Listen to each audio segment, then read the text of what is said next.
محترم ناظرین، السلام علیکم ورحمۃ اللہ وبرکاتہ۔ ایک بوڑھا شخص بینک کی لائن میں کھڑا تھا۔ نوجوان کیشیئر نے اسے ڈانٹ کر سب سے آخر میں کھڑا کر دیا۔ بوڑھا خاموش رہا۔ جب باری آئی تو بوڑھے نے چیک بک نکالی اور کہا، بیٹا، مجھے اپنے اکاؤنٹ سے سارے پیسے نکلوانے ہیں۔ کیشیئر نے رقم پوچھی تو بوڑھے نے کہا، 50 کروڑ۔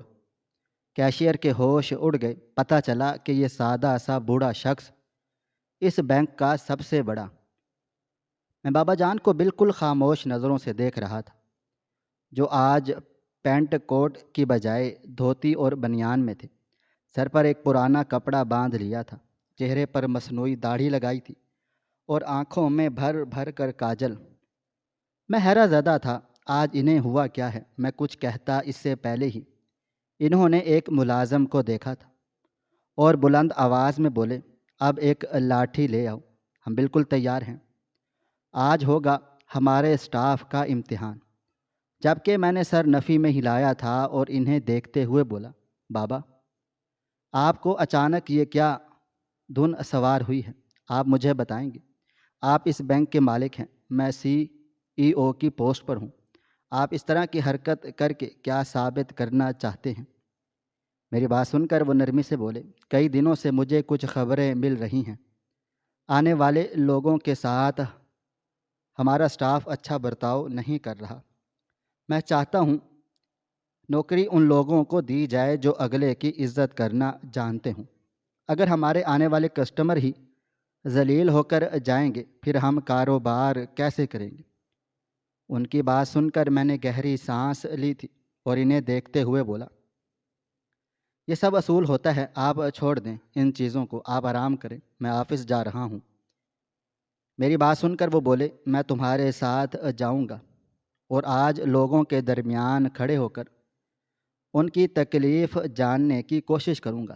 بلکہ تم ایک کام کرو، تم بھی تھوڑے پرانے کپڑے، مطلب کچھ ایسے کپڑے پہنو جو تمہیں غریب ظاہر کرے۔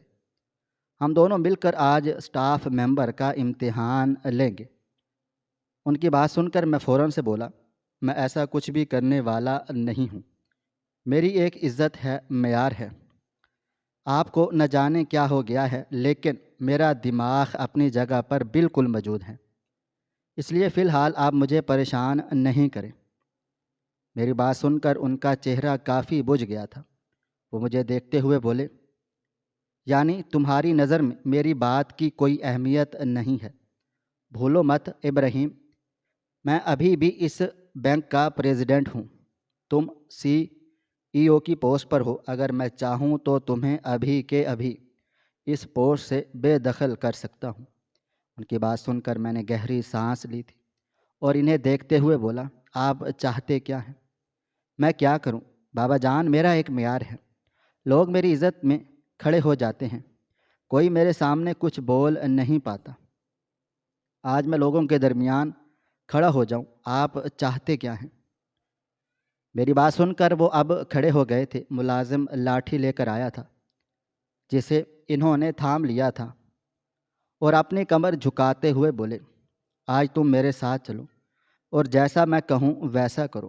تمہیں معلوم ہے، یہ کرنے سے ہم بڑے یا چھوٹے نہیں ہو جائیں گے، یہ کرنے سے ہمیں پتہ چلے گا کہ آج کے دور میں کون کس مصیبت میں جی رہا ہے۔ ہمارے اسٹاف ممبر آنے والے کسٹمرز کے ساتھ کس طرح برتاؤ کرتے ہیں، ہمیں اچھے اور برے کی پہچان ہو جائے گی۔ میری بات کو سمجھو اور چلو۔ ان کی بات سن کر میں کچھ دیر خاموش رہا تھا اور پھر بولا، اچھا ٹھیک ہے، پھر مجھے کچھ ٹائم دیں، میں کپڑے تبدیل کر کے آتا ہوں۔ بابا جان نے سر ہاں میں ہلا دیا تھا اور واپس صوفے پر بیٹھ گئے تھے۔ میں سیدھا اپنے کمرے میں واپس آ گیا تھا۔ میرا دل و دماغ بالکل کام نہیں کر رہا تھا۔ بابا جان کو اچانک ہوا کیا تھا، میری سمجھ سے باہر تھا۔ میرے اسٹاف ممبر سب بہت اچھے تھے، کام کو ایمانداری سے کرتے تھے۔ ان کی طرف سے ابھی تک کسی بھی طرح کی شکایت نہیں ملی تھی، لیکن اب بابا کی وجہ سے مجبوراً مجھے بھی وہ سب کرنا پڑ رہا تھا جو وہ چاہتے تھے۔ میں نے ایک قمیض نکالی تھی اور دوسرے رنگ کی شلوار نکال کر پہنی تھی۔ جان بوجھ کر 2 بٹن توڑ دیے تھے، بالوں کو بالکل سر سے چپکا لیا تھا، آنکھوں میں بابا کی طرح ہی کاجل ڈال لیا تھا، اور ایک پرانی چپل پہن کر باہر آ گیا تھا۔ مجھے دیکھتے ہی وہ بولے، تمہارے کپڑے کافی برانڈ کے لگ رہے ہیں، تمہیں چاہیے تم مالی کے کپڑے لے لو، تم دونوں کا قد اور جسامت ایک جیسی ہے۔ میں فوراً سے بولا، خدا کو مانے بابا جان، کیا ہو گیا ہے آپ کو؟ صحیح لگ رہا ہوں، اب اس سے زیادہ میں اپنے آپ کو گرا نہیں سکتا، اب چلے ورنہ رہنے دیتا ہوں میں۔ میری بات سن کر وہ ہلکا سا مسکرائے اور میرے کندھے پر ہاتھ رکھتے ہوئے بولے، آج تمہیں زندگی کا وہ سبق ملے گا جس کا تم نے کبھی تصور بھی نہیں کیا ہوگا، یہ سبق تمہاری پوری زندگی کو بدل کے رکھ دے گا۔ ان کی بات سن کر مجھے کوئی حیرانی نہیں ہوئی تھی، مجھے معلوم تھا یہ ایکسپیرینس واقعی بہت اچھا رہنے والا ہے، لیکن میں خوش اور مطمئن نہیں تھا۔ مجھے یہ سب کر کے بہت عجیب محسوس ہو رہا تھا۔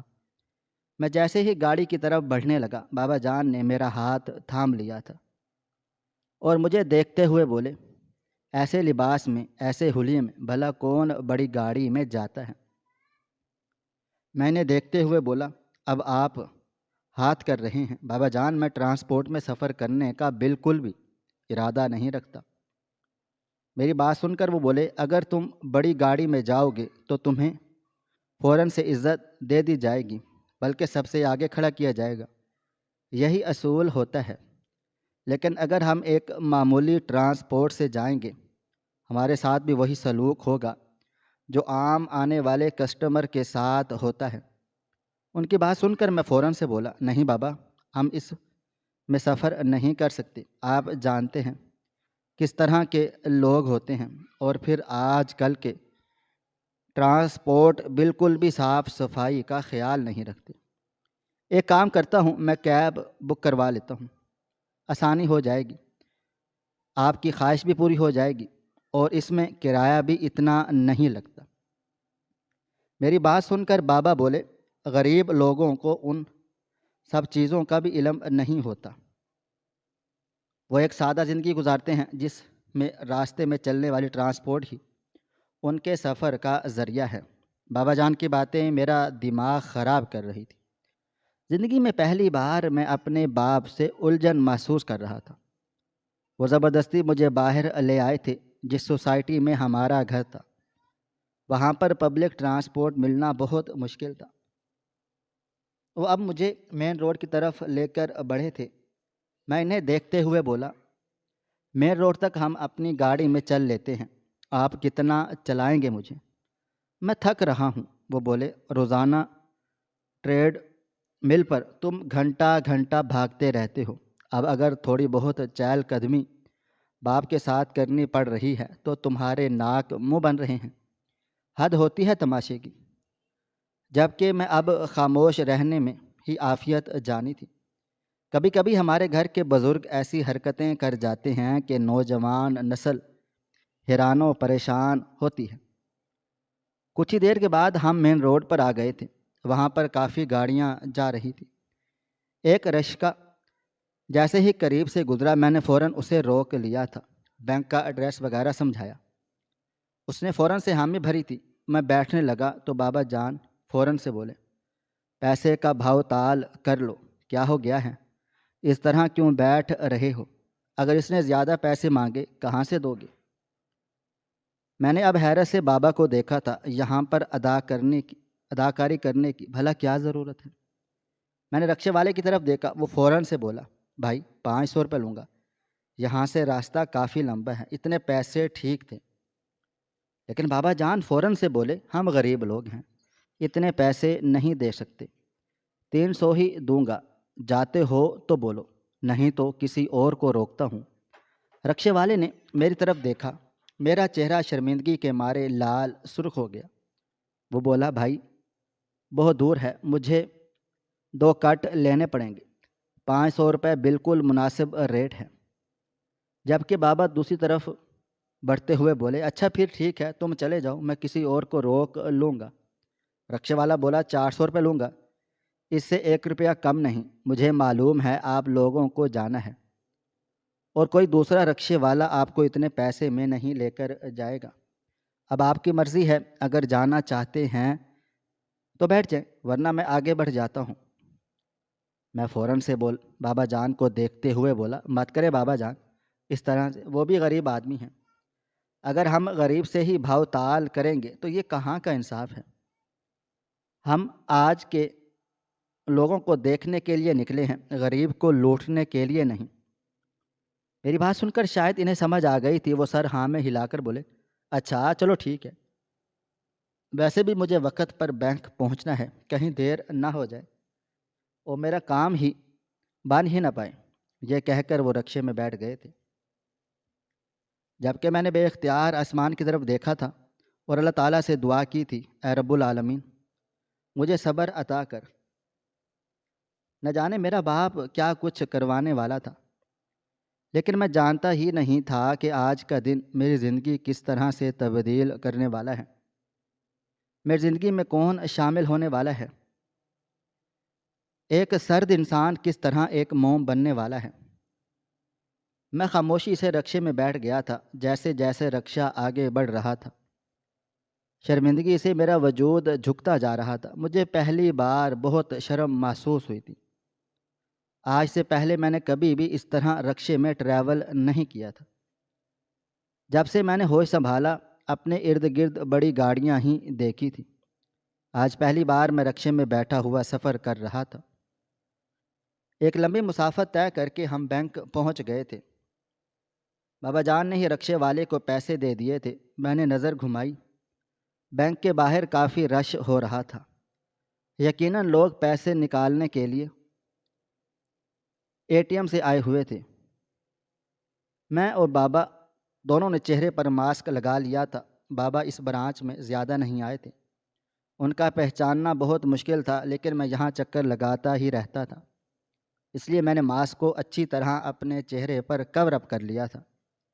میں اور بابا جان اندر کی طرف بڑھ گئے تھے۔ ہم اندر پہنچے، کاؤنٹر پر بھی کافی رش ہو رہا تھا۔ فی الحال میں اور بابا دوسرے کاؤنٹر کی طرف بڑھ گئے تھے، جو بالکل خالی تھا۔ میری نظر عدنان پر گئی تھی، جو خاموشی سے پرچی پر کچھ لکھ رہا تھا۔ وہاں جا کر میں نے اپنی آواز کو تبدیل کیا تھا اور انہیں دیکھتے ہوئے بولا، پیسے نکالنے ہیں۔ ابھی میں اپنا جملہ مکمل کرتا، اس سے پہلے ہی کاؤنٹر پر موجود بیٹھے کیشیئر نے ایک نظر مجھ پر ڈالی تھی اور فوراً سے بولا، جاؤ دوسری لائن کے آخر میں کھڑے ہو جاؤ، ابھی یہ کاؤنٹر بند ہے۔ میں نے حیرت سے ٹائم کی جانب دیکھا تھا۔ اس وقت کوئی کاؤنٹر بند نہیں ہوتا، یہ صبح کا وقت ہے، وہاں پر کافی بھیڑ ہے، آپ کو چاہیے آپ بھی اس کاؤنٹر کو کھول لیں۔ وہ مجھے دیکھتے ہوئے بولا، زیادہ مجھے نہیں سکھاؤ، جا کر کھڑے ہو جاؤ، ورنہ ابھی کے ابھی اس بینک سے باہر نکال دوں گا، سمجھ آئی؟ اس کی بات سن کر بابا جان نے میرے ہاتھ کو تھاما تھا۔ میرا ارادہ عدنان کو ابھی کے ابھی ذلیل کرنے کا تھا، لیکن بابا جان کے روکنے پر میں خاموش ہو گیا تھا۔ بابا جان اب آگے آئے ہوئے تھے اور اسے دیکھتے ہوئے بولے، بیٹا میں بوڑھا آدمی ہوں، زیادہ دیر کھڑا نہیں ہو سکتا، آپ مجھے اسی کاؤنٹر سے فارغ کر دو، اور یہ اصول کے خلاف ہے کہ باقی کاؤنٹر کھلے ہوئے ہیں، تم نے صرف ایک ہی بند کیا ہوا ہے، حالانکہ تم کوئی کام بھی نہیں کر رہے۔ میں نے بھی غور سے ان پر پرچیوں پر نظر ڈالی تھی، وہ واقعی ہی فارغ تھا، بس کام نہ کرنے کے بہانے تلاش کر رہا تھا۔ وہ بابا جان کو دیکھتے ہوئے غصے سے دھڑا، بابا جی یہاں پر اپنا کام نکالنا ہے تو خاموشی سے جا کر پیچھے کھڑے ہو جاؤ، زیادہ میرے سامنے باپ بننے کی ضرورت نہیں ہے، تمہیں کون سا پتہ ہے کہ میں کیا کام کر رہا ہوں؟ ان پڑھ انسان، جاؤ یہاں سے، تم جیسے لوگوں کو بینک کے اندر آنے ہی نہیں دینا چاہیے۔ کل ہی میں گارڈ سے بول کر تم جیسے لوگوں کو فارغ کرواتا ہوں، پتہ نہیں کہاں کہاں سے منہ اٹھا کر آ جاتے ہیں، اب جاؤ پیچھے۔ میں نے ضبط سے مٹھیاں بھینچی تھیں، لیکن بابا جان کے چہرے پر مسکراہٹ تھی۔ میں کچھ کہتا اس سے پہلے ہی بابا جان دونوں ہاتھ اٹھا کر بولے، مرضی ہے بیٹا تمہاری، ہم بہت بوڑھے ہیں، ہمارے ساتھ تمہیں رحم کرنا چاہیے۔ جبکہ وہ اب اپنی جگہ سے کھڑا ہو گیا تھا اور چلاتے ہوئے بولا، آپ جیسے لوگوں کو عزت کی زبان سمجھ آتی ہی نہیں ہے۔ آپ پیچھے جا رہے ہیں یا پھر میں کسی گارڈ کو بلاؤں؟ پتہ نہیں صبح کس کا منہ دیکھ لیا تھا جو آپ جیسے انسان سے پالا پڑا ہے۔ جاؤ آپ پیچھے۔ اس کی بدتمیزی کو دیکھتے ہوئے میں خاموش ہو گیا تھا اور چپ چاپ بابا کو لے کر دوسری لائن میں کھڑا ہو گیا تھا۔ ہم سب سے آخر میں کھڑے ہوئے تھے۔ بابا جان مجھے دیکھتے ہوئے بولے، میں آج تمہیں یہی سب دکھانا چاہتا ہوں۔ جنہیں ہم اچھا سمجھتے ہیں وہی اپنے اندر اتنا زہر بھر کر بیٹھے ہوئے ہیں جس کا ہمیں علم تک نہیں ہوتا۔ اس عدنان کو تم بہت اہمیت دیتے چلے آئے ہو۔ ہمیشہ تم نے ہر کیشیئر پر اس کو اوپر رکھا ہے۔ اب دیکھ لو یہ کس طرح کسٹمر کو ڈیل کرتا ہے۔ جبکہ میں واقعہ حیران تھا۔ عدنان میرے لیے بہت اہم سٹاف ممبر تھا۔ حالانکہ میں CEO تھا، لیکن اس کیشیئر کو میں ہمیشہ عزت بخشتا تھا، صرف یہی سوچ کر کہ یہ اپنا کام ایمانداری سے کرتا ہے، میرے بینک کے ساتھ مخلص ہے۔ لیکن اب اس کی اصلیت دیکھ میں نے دل ہی دل میں ارادہ باندھ لیا تھا، اسے جاب سے نکال دوں گا۔ ایسے سٹاف ممبر کی ہمارے پاس کوئی جگہ نہیں ہے۔ ابھی میں اپنے دل و دماغ میں یہی منصوبہ بنا رہا تھا جب بابا جان میرا ہاتھ تھام کر بولے، یقیناً تمہارے دل و دماغ میں یہی خیال آ رہا ہوگا کہ جب سب کچھ سامنے آ جائے گا تو تم اس شخص کو نوکری سے نکال دو گے۔ تمہیں آج کسی کو نوکری سے نہیں نکالنا۔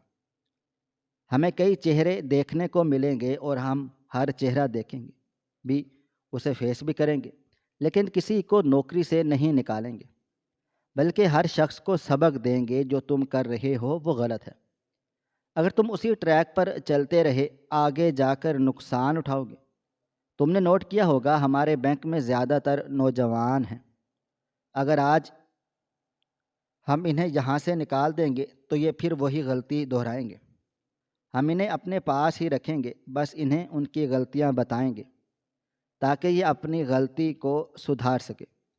بابا جان کی بات سے میں بالکل بھی ایگری نہیں کرتا تھا۔ غصے کے مارے میرا دل و دماغ پھٹ رہا تھا۔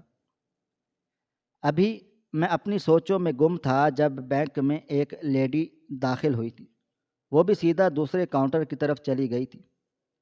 میں اس لڑکی کو خاموشی سے دیکھ رہا تھا۔ اس نے برقع پہن رکھا تھا، چہرے پر نقاب تھا۔ بینک میں بالکل خاموشی ہو رہی تھی، اس لیے لڑکی کی آواز گونجی تھی، یہ کاؤنٹر کھلا ہوا ہے۔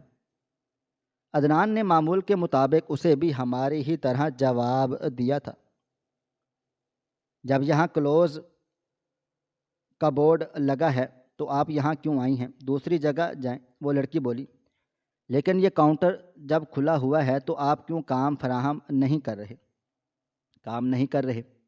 وہ بولا، زیادہ میرے ساتھ سامنے کھڑے ہو کر بولنے کی ضرورت نہیں ہے۔ اگر بی بی آپ کو اپنا کام کروانا ہے، یہ لائن ہے، جا کر وہاں لگ جائیں، تماشا نہیں بنائیں۔ یہاں پر میرا دماغ اور مزید خراب ہونے لگا تھا۔ میں نے پورے سٹاف کو ایک ہی دفعہ یہ بات سمجھائی تھی کہ آنے والے کسٹمر کی عزت کرنا ہم سب پر لازم و ملزوم ہے، اور خاص کر خاتون کی عزت سب پر لاگو ہے۔ کوئی بھی کسی لیڈی سے بدتمیزی نہیں کرے گا، لیکن اس کا انداز دیکھ میرا خون کھول گیا تھا۔ وہ لڑکی اس کی ٹون سے شاید سہم چکی تھی، اس لیے بابا کے پیچھے آ کر کھڑی ہو گئی۔ بار بار وہ اپنا موبائل فون دیکھ رہی تھی۔ میرے بابا نے ایک نظر مجھ پر ڈالی تھی اور پھر اس لڑکی کو دیکھتے ہوئے بولے، آپ اتنی جلدی میں کیوں ہو بیٹا؟ کوئی ضروری کام ہے؟ اس نے سر ہاں میں ہلا دیا تھا۔ بابا جان کو دیکھتے ہوئے وہ لڑکی بولی، میری امی ہسپتال میں داخل ہیں، ہم بہت مجبور ہیں۔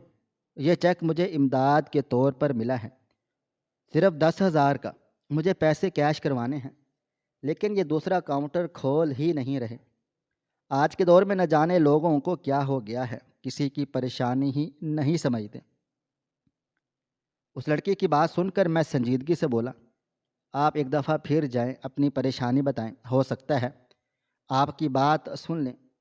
میں نے بالکل پروفیشنل انداز میں بات کی تھی۔ ایک لمحے کے لیے اس لڑکی نے مجھے حیرت سے دیکھا تھا۔ یقیناً میرے لباس سے وہ دھوکہ کھا چکی تھی۔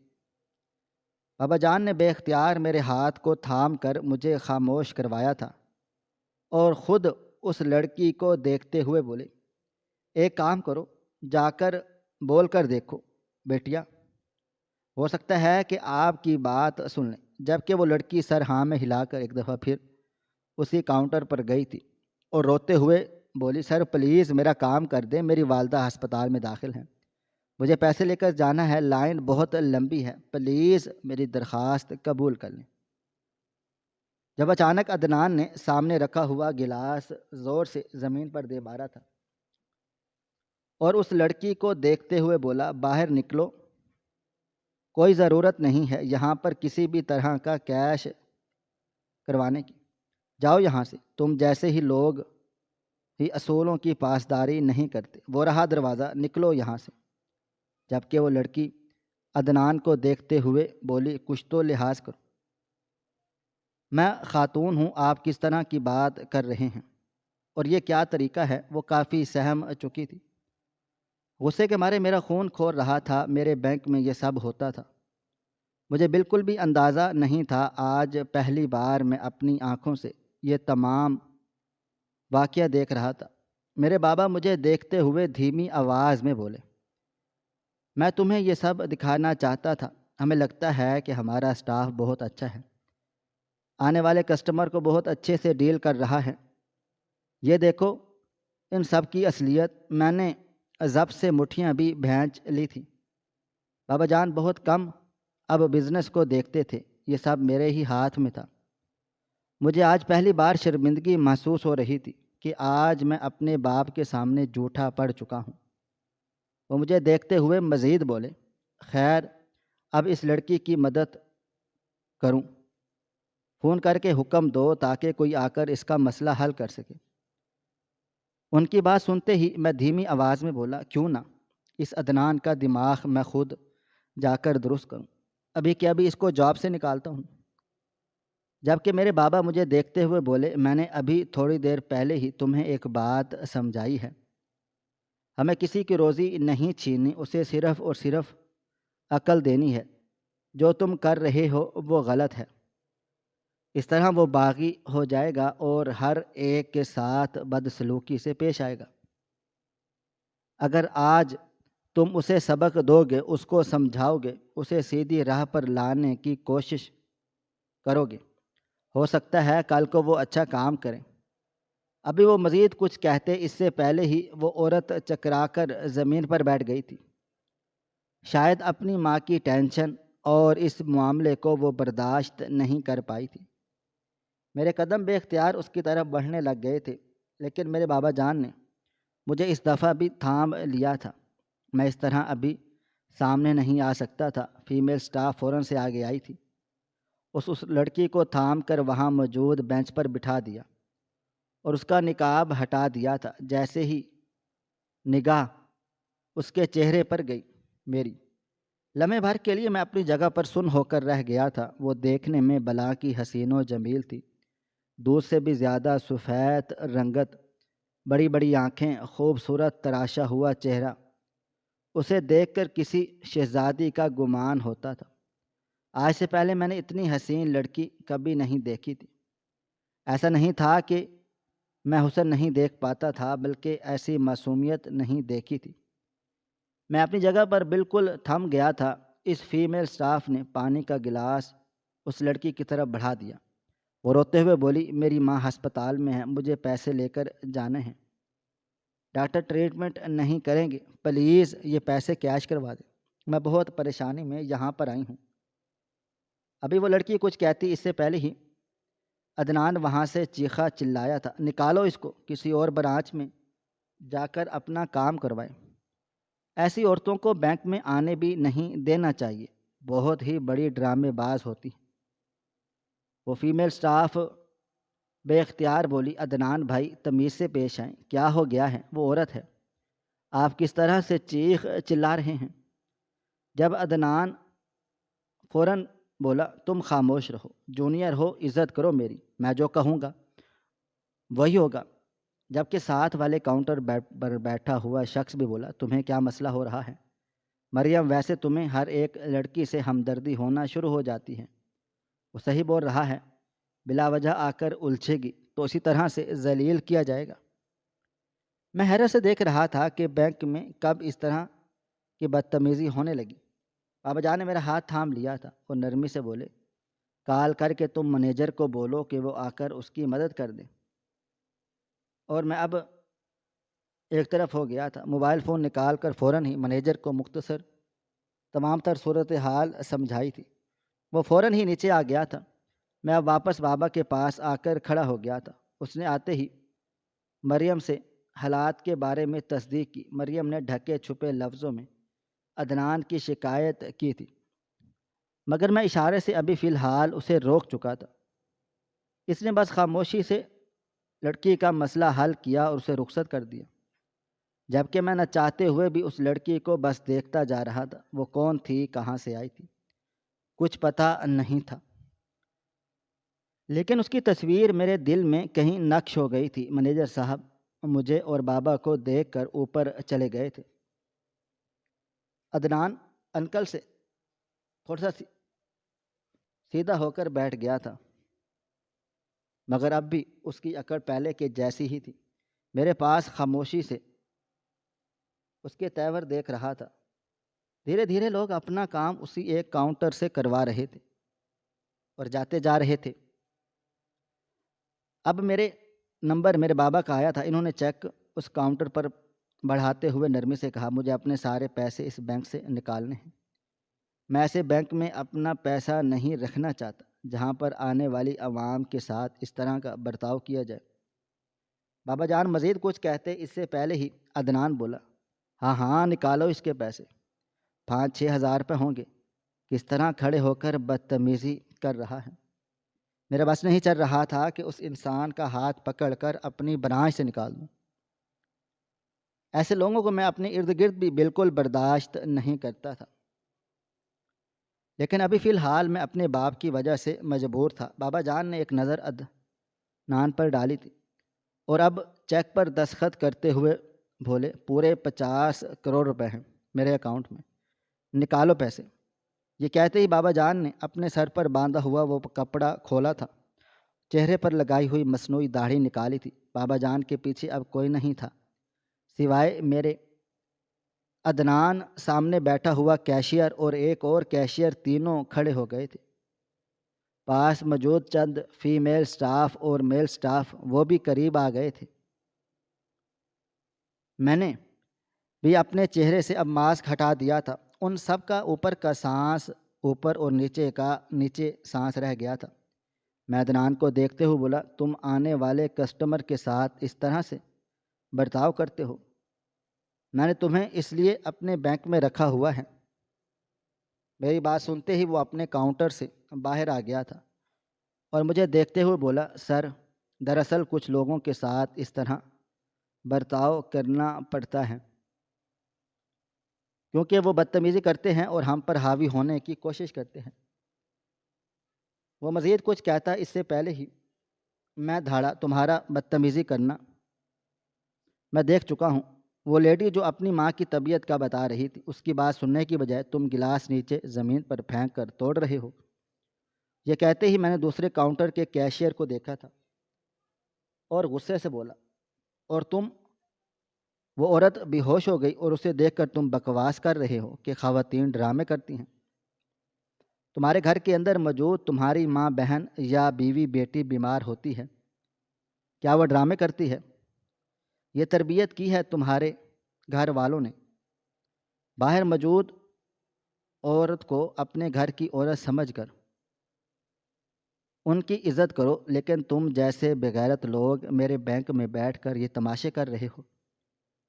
جبکہ بابا عدنان کو دیکھتے ہوئے بولے، یہاں پر آنے والا شخص 1000 کام لے کر آئے یا 1 کروڑ کا کام لے کر آئے، تم پر لازم و ملزوم ہے کہ اس کے ساتھ حسن سلوک سے پیش آؤ۔ کس نے تمہیں اجازت دی ہے کہ آنے والے شخص کے ساتھ تم اس طرح کی بدتمیزی کرو؟ جواب دو مجھے۔ عدنان کا سر جھک چکا تھا، دوسرا کیشیئر بھی شرمندہ کھڑا ہوا تھا۔ میں مزید بولا، مجھے اس بات کا بھی جواب چاہیے جب 3 کاؤنٹر اس بینک میں موجود ہیں پھر صبح کے وقت صرف ایک کاؤنٹر کیوں کھلا ہوا ہے؟ تمہارے باپ کی شادی ہے جو تم نے کاؤنٹر کو بند رکھا ہوا ہے؟ یہی بات میں نے تیسرے کاؤنٹر کے کیشیئر کو بولی تھی۔ تینوں کا ہی سر جھک گیا تھا۔ بابا مریم کو دیکھتے ہوئے بولے، تمہیں ہم پروموشن دے رہے ہیں، ہمیں آپ جیسے ہی اسٹاف ممبر کی اشد ضرورت ہے جو آنے والے کسٹمرز کو انسان سمجھے نہ کہ جانور۔ جبکہ اس نے سر جھکا کر شکریہ ادا کیا تھا، میں خاموشی سے اوپر کی طرف بڑھ گیا تھا۔ میرا ارادہ مینیجر سے بیٹھ کر بات کرنے کا تھا اور اس سے پوچھنے کا تھا کہ کیا اس لڑکی کی کوئی انفارمیشن ہے تمہارے پاس؟ میں اس سے ملنا چاہتا تھا۔ زندگی میں پہلی بار مجھے کوئی پسند آ گیا تھا اور میں اسے نظر انداز نہیں کرنا چاہتا تھا۔ ابھی مینیجر اندر آیا ہی تھا، اسی پل بابا بھی اندر آ گئے تھے۔ مجھے دیکھتے ہی وہ فوراً سے بولے، کیا بات ہے؟ اتنی جلدی اوپر کیوں چلے آئے ہو اور مینیجر سے میٹنگ کیوں فکس کی ہے؟ ان کی بات سن کر میں بولا، ابھی تو فی الحال میں گھر جاؤں گا، کپڑے وغیرہ تبدیل کروں گا اور اس کے بعد ایک ضروری جگہ پر جانا ہے۔ میرے بابا جان کرسی گھسیٹ کر بیٹھتے ہوئے بولے، کیا ہسپتال جاؤ گے؟ ان کی بات سن کر میں نے ایک جھٹکے سے سر اٹھایا تھا اور انہیں دیکھتے ہوئے بولا، کیا مطلب ہے آپ کی بات کا؟ میرا دل زور زور سے دھڑکنے لگا تھا۔ بابا جان کو کیسے پتا کہ میں اس لڑکی کو دل میں بسا چکا ہوں اور اس کے بارے میں سوچ رہا ہوں؟ میں کچھ کہتا اس سے پہلے ہی وہ مزید بولے، میں تمہارا باپ ہوں، تم میرے باپ نہیں ہو۔ مجھے پتہ ہے تم کیا چاہتے ہو اور کیا نہیں۔ خیر، انفارمیشن نکالنے کا کام میرے سپرد کر دو۔ جاؤ تم کپڑے وغیرہ تبدیل کر لو، میں تھوڑا بہت کام کر کے پھر گھر آ جاؤں گا۔ اگر تمہیں وہ لڑکی پسند ہے تو ہم تمہارے لیے دیکھ لیں گے۔ میں حیران ہوں کہ تمہیں اتنی جلدی کوئی پسند کیسے آ گیا؟ جبکہ میں انہیں دیکھتے ہوئے بولا، سب باتیں چھوڑیں، آپ مجھے یہ بتائیں، آپ کو کیسے پتہ کہ وہ لڑکی مجھے پسند آئی ہے؟ میں اسے ڈھونڈ رہا ہوں۔ وہ مجھے دیکھتے ہوئے بولے، میری صرف ایک اولاد ہے اور وہ اولاد میرے دل کے بہت قریب ہے۔ وہ کیا کرتی ہے، کس کو پسند کرتی ہے، کیا چیز اس کو ناپسند ہے، مجھے سب سمجھ آ جاتا ہے۔ خیر، اب تم جاؤ کپڑے وغیرہ تبدیل کرو، جب تک میں تمہیں لوکیشن وغیرہ ہسپتال کی بھی سینڈ کر دیتا ہوں۔ مجھے معلوم تھا کہ بابا جان کے اتنے تعلقات ضرور ہیں کہ وہ لڑکی کی تصویر سے ہی سب کام چلا لیں گے۔ میں انہیں دیکھتے ہوئے بولا، ٹھیک ہے میں نکل رہا ہوں، لیکن آپ عدنان اور ان دونوں کیشیئر کا دماغ بھی درست کریں، اور مجھے نہیں لگتا کہ میں ان لوگوں کے ساتھ اب کام کر پاؤں گا۔ وہ مجھے دیکھتے ہوئے بولے، مجھے معلوم ہے، اس لیے میں ان کی برانچ ٹرانسفر کر رہا ہوں۔ اس بینک میں اب وہ لوگ کام نہیں کریں گے اگر ان کو ٹرانسفر نہیں کیا گیا۔ وہ لوگ سدھریں گے بھی نہیں۔ جب انہیں میں دور بھیجوں گا، ان کے گھروں سے دور ان کو جانا پڑے گا، تب انہیں احساس ہوگا کہ انہوں نے کتنی بڑی غلطی کی ہے۔ بابا جان کی بات سن کر میرا دل مطمئن ہو گیا تھا اور میں خاموشی سے گھر واپس آ گیا تھا، کپڑے وغیرہ تبدیل کرتے ہوئے بھی۔ میری آنکھوں کے سامنے اسی لڑکی کی تصویر لہرا رہی تھی جسے ایک نظر دیکھتے ہی میرے دل میں ایک عجیب سی بھگدڑ مچ گئی تھی۔ میں نے گہری سانس لی تھی اور موبائل فون اٹھا لیا تھا۔ بابا جان کا میسج آیا ہوا تھا۔ انہوں نے ایک لڑکی کا نام، ایڈریس، ہسپتال کا ایڈریس اور اس کی ماں کا نام بھیجا تھا۔ میرے لبوں پر مسکراہٹ پھیل گئی تھی۔ لڑکی کا نام نور تھا۔ میرے لبوں سے بے اختیار یہ نام ادا ہوا تھا۔ میں خاموشی سے باہر آ گیا تھا۔ گاڑی میں بیٹھ کر میں اب سیدھا اسی ہسپتال کی طرف بڑھا تھا جہاں پر میری زندگی کی ہم سفر بیٹھی ہوئی تھی۔ ایک لمبی مسافت طے کر کے میں ہسپتال پہنچ گیا تھا۔ گاڑی پارکنگ ایریا میں لگاتے ہوئے بھی میرا دل زور زور سے دھڑک رہا تھا۔ دل و دماغ میں کئی طرح کے خیالات آ رہے تھے۔ کیا وہ مجھے ایکسیپٹ کر لے گی؟ کیا مجھے نظر انداز کر دے گی؟ لیکن ان باتوں کا میرے پاس کوئی جواب موجود نہ تھا۔ میں جیسے ہی اندر داخل ہوا میری نظر سامنے بیٹھی ہوئی لڑکی پر گئی جو پھوٹ پھوٹ کے زاروں قطار رو رہی تھی۔ لمحے بھر کے لیے میرا دل زوروں سے دھڑکا تھا۔ وہ کوئی اور نہیں بلکہ نور ہی تھی۔ وہ کسی بات پر رو رہی تھی، شاید اس کی ماں اس دنیا سے چلی گئی تھی۔ میرے دل و دماغ میں یہی خیال سب سے پہلے آیا تھا۔ میں کچھ سوچ کر اس کی طرف بڑھا تھا اور اس کے نزدیک ہی زمین پر گھٹنوں کے بل بیٹھ گیا تھا۔ میں کچھ کہتا اس سے پہلے ہی ایک آدمی اس کے پاس آیا تھا اور اس کے کندھے پر ہاتھ رکھتے ہوئے بولا، حوصلہ کرو نور، اس طرح روتے نہیں ہیں، وہ اب اچھی جگہ چلی گئی ہے، تمہاری ایسی حالت دیکھ انہیں تکلیف ہوگی۔ جبکہ میں اب خاموشی سے کھڑا ہو گیا تھا۔ فی الحال مجھے خاموش رہنا تھا۔ وقت کی رفتار نہ کبھی تھم سکی ہے اور نہ کبھی تھم پائے گی۔ ایک ہفتہ خاموشی سے بیت گیا تھا۔ میں نے بابا سے کوئی ذکر نہیں کیا۔ اس حوالے سے انہوں نے بھی مجھ سے کوئی بات نہیں کی تھی۔ میرا دل چاہ رہا تھا وہ مجھ سے بات کریں، لیکن ان کی خاموشی کو دیکھ میں نے بھی کوئی فضول بات نہیں کی تھی جو غلط فہمی کا بیج بو دے۔ ایک ہفتے کے بعد اب میری بس ہو گئی تھی۔ وہ لڑکی میرے دل و دماغ پر سوار ہو چکی تھی۔ میں کیش کاؤنٹر کے پاس موجود کیمرے کی فوٹیج نکال کر ان ایک ہفتے میں کئی دفعہ دیکھ چکا تھا۔ اس کا چہرہ نہ جانے کیوں میرے دل میں گھر کر گیا تھا۔ میں نے اب اپنے بابا جان کے کمرے کی طرف قدم بڑھا دیے تھے۔ ارادہ ان سے اس حوالے سے بات چیت کرنے کا تھا۔ میں کمرے میں داخل ہوا۔ سامنے ہی بیٹھے وہ اخبار پڑھ رہے تھے۔ مجھے دیکھتے ہی وہ مسکرا دیے، جبکہ میں خاموشی سے ان کے پاس جا کر بیٹھ گیا تھا۔ میں کچھ کہتا اس سے پہلے ہی وہ بولے، کیا ارادہ ہے؟ اس لڑکی کے گھر جانا چاہتے ہو؟ میں انہیں دیکھتے ہوئے بولا، آپ کو سب کیسے پتہ چل جاتا ہے؟ کیا میرے چہرے پر لکھا ہوتا ہے؟ وہ بولے، تم جتنے سرد مزاج ہو، اب جتنا تم مسکرانے لگے ہو، اس کے خیالوں میں کھونے لگے ہو، کوئی بھی تمہیں دیکھ کر بتا سکتا ہے کہ تمہارے دل و دماغ میں، تمہارے دل میں کیا چل رہا ہے۔ میں سر جھکا کر بولا، شاید آپ ٹھیک بول رہے ہیں، اس کی والدہ کا انتقال اسی روز ہو گیا تھا، اسی وجہ سے میں خاموش رہا تھا، مگر اب ایک ہفتہ ہو چکا ہے، ہمیں ان کے گھر جانا چاہیے تعزیت کرنے اور پھر رشتے کی بات کرنے۔ میں جانتا ہوں وہ لڑکی ابھی بہت تکلیف میں ہوگی، ابھی یہ سب باتیں اسے بالکل بے معنی لگیں گی، لیکن اگر ہم جائیں اور رشتہ مانگیں، ہو سکتا ہے وہ اپنے برے وقت سے باہر نکل آئے۔ اچھا سوچیں، اور جس طرح آپ نے دماغ چلا کر اسٹاف ممبر کا دماغ درست کر دیا ہے، اس طرح سے آپ میرا دماغ بھی درست کر سکتے ہیں۔ میری بات سن کر وہ چند لمحے خاموش رہے اور پھر مجھے دیکھتے ہوئے بولے، چلو ٹھیک ہے، ایک کام کرو، جاؤ کپڑے وغیرہ تبدیل کرو، میں بھی تھوڑا سا تیار ہو جاؤں، پھر ہم دونوں چلتے ہیں۔ ان کی بات سن کر میں بے اختیار بولا، اور امی جان ان کا کیا کرنا ہے؟ میری بات سن کر وہ بولے، ابھی فی الحال اپنی ماں کو رہنے دو، مجھے معلوم ہے وہ بلا وجہ بات کو سمجھنے کی بجائے بات کو مشکل کریں گی۔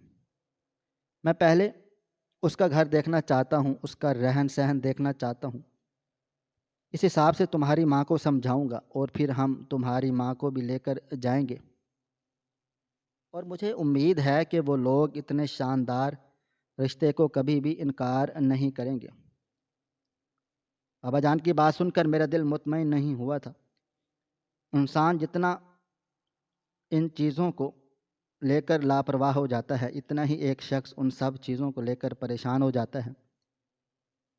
وقت کی رفتار نہ کبھی تھم سکی ہے اور نہ کبھی تھم پائے گی۔ کچھ ہی دیر کے بعد بابا اور میں گاڑی میں سوار ہو کر اس راستے پر گامزن ہو گئے تھے جہاں مجھے میری منظر ملنی تھی۔ ایک لمبی مسافت طے کر کے ہم ایک متوسط طبقے کے علاقے میں داخل ہوئے تھے۔ گارڈ کے پاس گھر کا ایڈریس موجود تھا۔ اس نے گاڑی بالکل دروازے کے سامنے روکی تھی۔ ابھی ہم کچھ سمجھتے جب اچانک اسی گھر کا دروازہ کھلا تھا اور کسی نے نور کو دھکا دے کر نکال دیا تھا اور روتے ہوئے دروازہ پیٹنے لگی۔ بابا اور میں بے اختیار گاڑی سے اتر گئے تھے۔ یہ کیا ماجرا تھا، ہماری سمجھ سے باہر تھا۔ سب لوگ اکٹھا ہو کر تماشا دیکھنے لگے تھے۔ نور رو رہی تھی، گڑ گڑا رہی تھی، چاچو چاچو بول کر چیخ رہی تھی، لیکن دروازہ نہیں کھولا گیا تھا۔ بابا ہی اس کی طرف بڑھے تھے اور اسے دیکھتے ہوئے بولے، کیا بات ہے بیٹا، آپ اس طرح رو کیوں رہی ہیں؟ وہ روتے ہوئے بولی کہ میرے چاچو نے مجھے گھر سے نکال دیا ہے، میرے امی بابا کا انتقال ہو چکا ہے، میرے آگے پیچھے اب کوئی نہیں بچا، میں کہاں جاؤں گی؟ انکل، ان لوگوں کو یہ بات کیوں سمجھ نہیں آ رہی؟ جبکہ بابا جان نے اس کے سر پر ہاتھ رکھا تھا اور اسے دیکھتے ہوئے بولا، کیا تم نے مجھے پہچانا؟ اس نے اب غور سے بابا کو دیکھا تھا اور سر نفی میں ہلا کر بولی، نہیں، میں نے آپ کو نہیں پہچانا۔ بابا بولے، میں وہی ہوں بینک والا جس کے پیچھے تم کھڑی ہوئی تھی، یاد ہے تمہیں کچھ؟ جب میں نے تمہیں حوصلہ دیا تھا اور تم کاؤنٹر پر جا کر اپنے حق کے لیے لڑی تھی۔ بابا جان کا کہنا تھا کہ وہ تڑپ کر بولی، میری ماں اس بینک کی وجہ سے مر گئی، میں وقت پر پیسے لے کر نہیں پہنچ پائی تھی، علاج نہ ہونے کی وجہ سے ان کا دم نکل گیا۔ یہ کہتے ہی وہ پھوٹ پھوٹ کے رونے لگ گئی، جبکہ میں نے ضبط سے آنکھیں بند کر لی تھی۔ بابا جان بولے، کیا تم میرے ساتھ چلو گی میرے گھر؟ اس نے حیرت سے بابا جان کو دیکھا۔ وہ مزید بولے، میں جانتا ہوں میں ایک اجنبی ہوں، لیکن میں تمہاری مدد کرنا چاہتا ہوں۔ دراصل میں اور میرا بیٹا تمہارا رشتہ لینے کے لیے تمہارے گھر آئے تھے، لیکن ہمیں اندازہ نہیں تھا کہ تم پر یہ سب کچھ گزر رہا ہے۔ اگر تم ابھی چلو، ہم مسجد میں نکاح کر لیتے ہیں اور تم میرے بیٹے کے ساتھ ہمارے گھر چلو۔ میں جانتا ہوں اندر موجود شخص اب دروازہ نہیں کھولے گا، ہو سکتا ہے وہ تمہاری پراپرٹی پر قابض ہونا چاہتا ہو۔ اس نے اب مڑ کر مجھے دیکھا تھا، میں بس خاموشی سے کھڑا ہوا تھا۔ کچھ دیر وہ خاموش رہی تھی اور پھر روتے ہوئے بولی، میرے آگے پیچھے کوئی بھی نہیں ہے، کیا آپ اسی محلے کی مسجد میں مجھ سے نکاح کریں گے؟ بابا جان بولے، جیسا تم کہو گی ویسا ہی ہوگا۔ میں جانتا ہوں تم ابھی ہم پر یقین نہیں کر پا رہی، لیکن بے فکر رہو، تمہاری زندگی آج سے تبدیل ہو جائے گی۔ ہم اسے لیے مسجد آ گئے تھے، وہیں پر سادگی سے میرا اور اس کا نکاح ہوا تھا۔ وہ کافی گھبرائی ہوئی تھی، لیکن میں نے اس کا ہاتھ تھام کر اس کو اپنے ہونے کا احساس دلا دیا اور بابا اسے لے کر گھر آ گئے تھے۔ امی حیران ہوئی تھی، لیکن بابا نے انہیں سنبھال لیا تھا۔ میں اپنی بیوی کو اپنی کمرے میں لے کر آ گیا تھا اور وہ بس خاموشی سے میرے عالیشان کمرہ دیکھ رہی تھی۔ مجھے یقین نہیں آ رہا تھا کہ میری محبت مجھے اتنی آسانی سے مل گئی۔ آج کل کے دور میں نے سنا ہے کہ محبت اتنی آسانی سے نہیں ملتی، انسان کو بہت پاپڑ بیلنے پڑتے ہیں۔ میں بنا کچھ بھی کہے زمین پر گھٹنوں کے بل بیٹھ گیا تھا اور اس کے ہاتھ تھام کر بولا، مجھے معاف کر دو، میں اس بینک کا CEO ہوں، مجھے چاہیے تھا میں اسی وقت تمہاری مدد کر دیتا، لیکن بس حالات کچھ ایسے ہو گئے تھے۔ وہ مینیجر میرے ہی کہنے پر آیا تھا اور تمہاری مدد کی تھی۔ میں وعدہ کرتا ہوں تمہیں اب میں دنیا جہاں کی خوشیاں دوں گا، تمہاری آنکھوں میں کبھی بھی آنسو نہیں آنے دوں گا۔ اگر تم کہو گی کہ تمہیں تمہارے باپ کی جائیداد سے پیسہ چاہیے، میں وہ لینے میں بھی تمہاری مدد کروں گا۔ جبکہ وہ روتے ہوئے بولی، مجھے کچھ بھی نہیں چاہیے، بس ایک وعدہ چاہیے، مجھے کبھی دھوکہ نہیں دینا، اور مجھ میں دھوکہ برداشت کرنے کی ہمت نہیں ہے۔ جبکہ میں نے اسی پل اس سے وعدہ کیا تھا کہ میری طرف سے تمہیں کبھی کوئی بھی شکایت نہیں ملے گی۔ وقت کی رفتار نہ کبھی تھم سکی ہے اور نہ کبھی تھم پائے گی۔ میں نے اسے دنیا بھر کی خوشیاں دی تھیں، وہ پڑھنا لکھنا چاہتی تھی، میں نے اس کو خود کالج میں ایڈمیشن دلایا تھا۔ میں بس اللہ تعالیٰ کا شکر ادا کرتا رہتا ہوں کہ زندگی میں مجھے ایک بہت ہی بڑا سبق بھی ملا ہے کہ اپنے سے کمتر لوگوں کی ہمیشہ عزت کرنی چاہیے، خود کو خدا سمجھ کر ان پر حکومت نہیں کرنی چاہیے، بلکہ عاجزی سے پیش آنا چاہیے، کیونکہ وہ بھی آپ کی طرح انسان ہیں۔ آپ یہ حق بالکل نہیں رکھتے کہ آپ کھڑے ہو کر رتبے کا فرق کریں۔ یہ فرق صرف اللہ تعالیٰ کرے گا۔ اور دوسرا، مجھے زندگی سے ایک بہت ہی بڑا اور خوبصورت تحفہ ملا ہے، میری بیوی۔ میں نے جس کو پسند کیا وہ مجھے مل گئی۔ شاید میری عمر بھر کی وفاداری کا صلہ مجھے میری بیوی کی صورت میں ملا ہے۔ میں کبھی بھی کسی عورت کو آنکھ بھر کر نہیں دیکھتا تھا، اس لیے اللہ تعالیٰ نے مجھے میری پہلی محبت عطا کی ہے۔ میں جتنا اس رب کا شکر ادا کروں اتنا کم ہے۔ ناظرین، آپ کو ہماری آج کی کہانی کیسی لگی؟ کومنٹ باکس میں اپنی رائے کا اظہار ضرور کریں۔ خواہش صرف اتنی ہے کہ کچھ الفاظ لکھوں جس سے کوئی گمراہی کے راستے پہ جاتے جاتے رک جائے، اور نہ بھی رکے تو سوچ میں ضرور پڑ جائے۔ دوستو، امید کرتا ہوں کہ آپ کو یہ ہماری کہانی پسند آئی ہوگی۔ ہماری کہانی پسند آئی ہو تو ویڈیو کو لائک کریں، کومنٹس کریں، شیئر کرنا بالکل بھی نہ بھولیں۔ اور ہاں، اگر آپ لوگ اس چینل پر نئے ہیں تو ہمارے چینل حریرہ انفو کو سبسکرائب ضرور کر لیں اور نوٹیفیکیشن کو ضرور دبا دیں تاکہ آنے والی کہانی سب سے پہلے آپ کو مل سکے۔ ملتے ہیں کل ایک نئی اور دلچسپ کہانی کے ساتھ، تب تک اپنا ڈھیر سارا خیال رکھیے گا۔ اللہ حافظ۔